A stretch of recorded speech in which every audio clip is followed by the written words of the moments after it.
Hello everyone, and many thanks for this opportunity to present at the AIB 2020 conference, albeit virtually.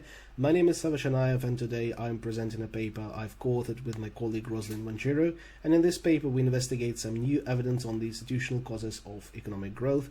We utilize the logic of trade-related and geographic peer pressure, that is, exogeneous pressure that is exerted on home and host countries' institutions by its peers, that is, other countries, and use this exogenous source of institutional drift and spillovers to instrument for determine which institutions are the most impactful for growth and business environments, which are less impactful, and which are not impactful at all. The motivation of our research is relatively obvious. That institutions matter has been a consensus in the literature for at least 2 decades now, since the seminal work of Ajamoglu et al. But the question remains, which institutions are the most impactful and which institutions matter? And this paradigm has been developing in the literature since the mid-2000s. Also, are there any competing explanations of economic growth that potentially are unrelated to institutions?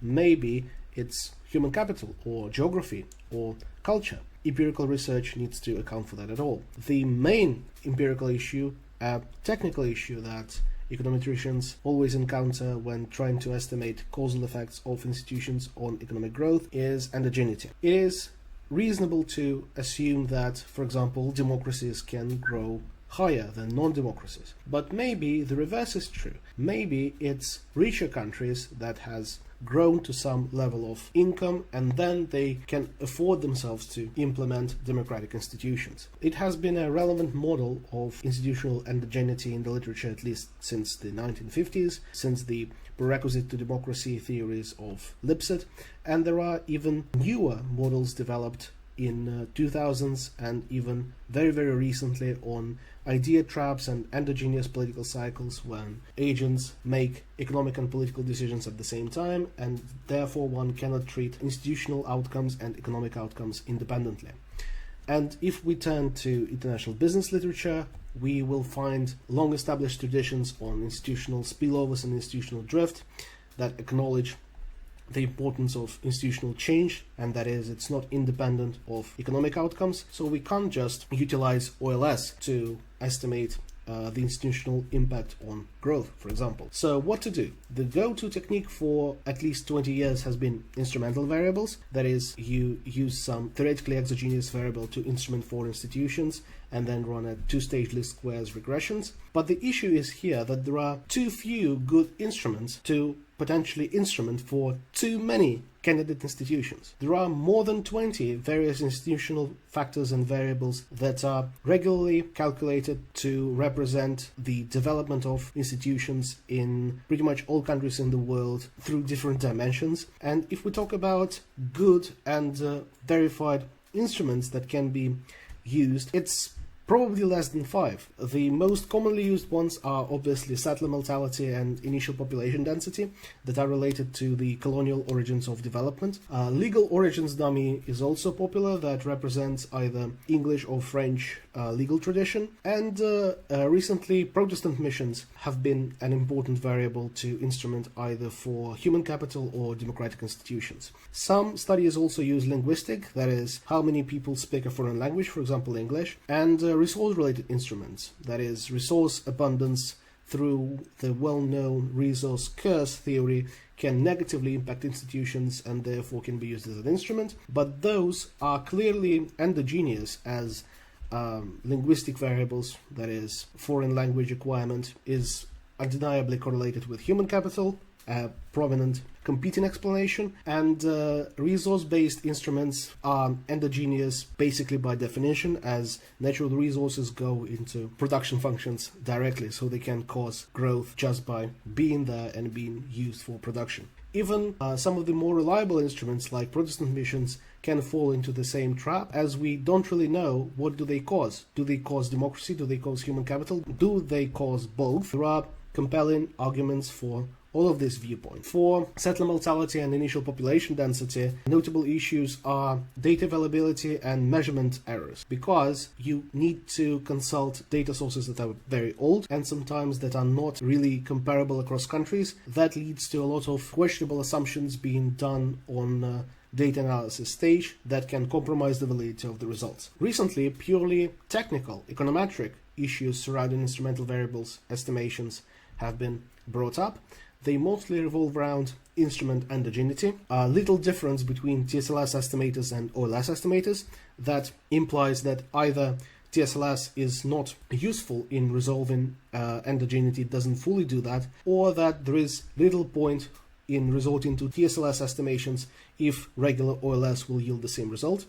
And most importantly, perhaps, weak instrument concerns. That is, instrumental variables having very weak first stages, very badly, very poorly correlated with the institutional variable of choice, and therefore causing the TSLS estimator of the causal effect to be both biased and inefficient.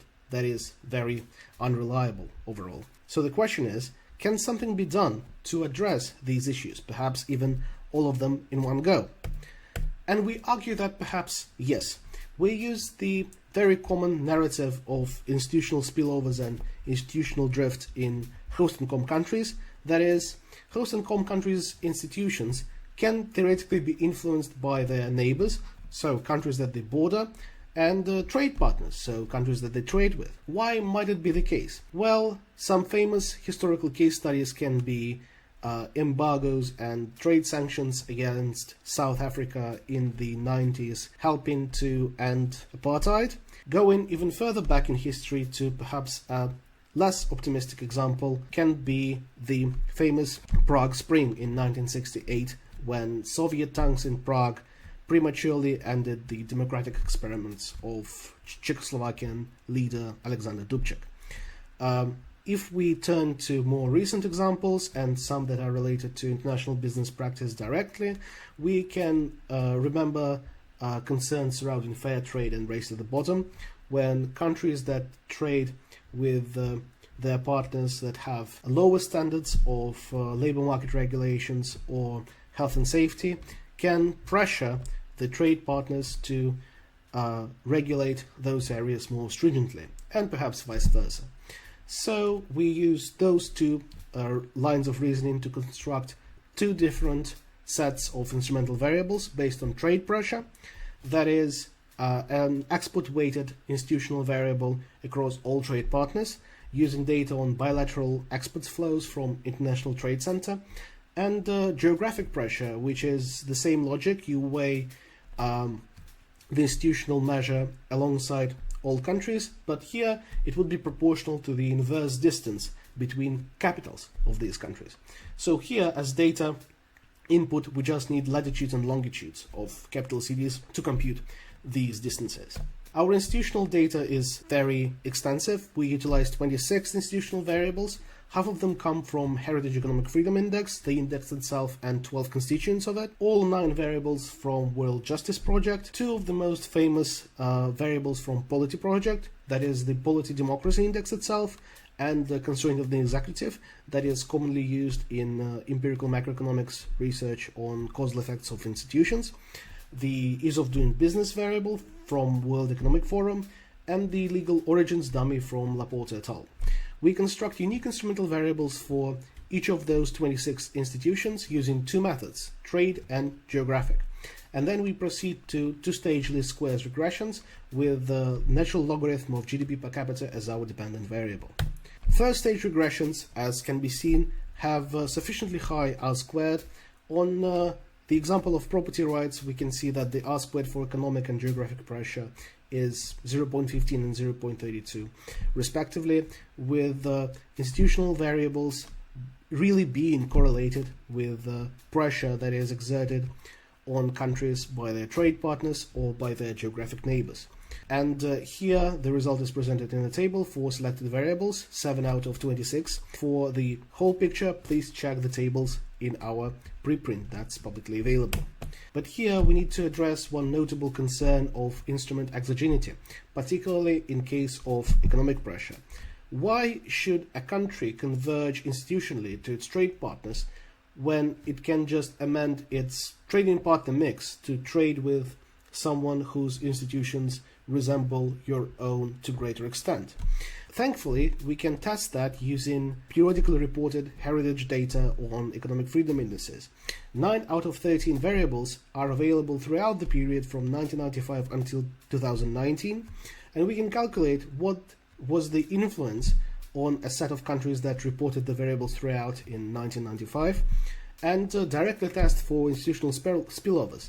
We can see whether the influence, the economic influence, that is the difference between the trade-weighted value of the institutional parameter across trade partners in 95, is correlated positively with institutional drift, so the change in this institutional parameter for a particular country across this 24-year period. And for all 9 variables, we see positive and statistically significant result. And here are 2 graphical illustrations for property rights and trade freedom, respectively. For the estimation technique, we use 2-stage least squares regression with log GDP per capita as the dependent to address notable concerns surrounding instrumental variable methodology overall. We directly compare it with OLS results and test for significant differences using Durbin-Hausmann endogeneity test, that is the significance of difference in J-stats.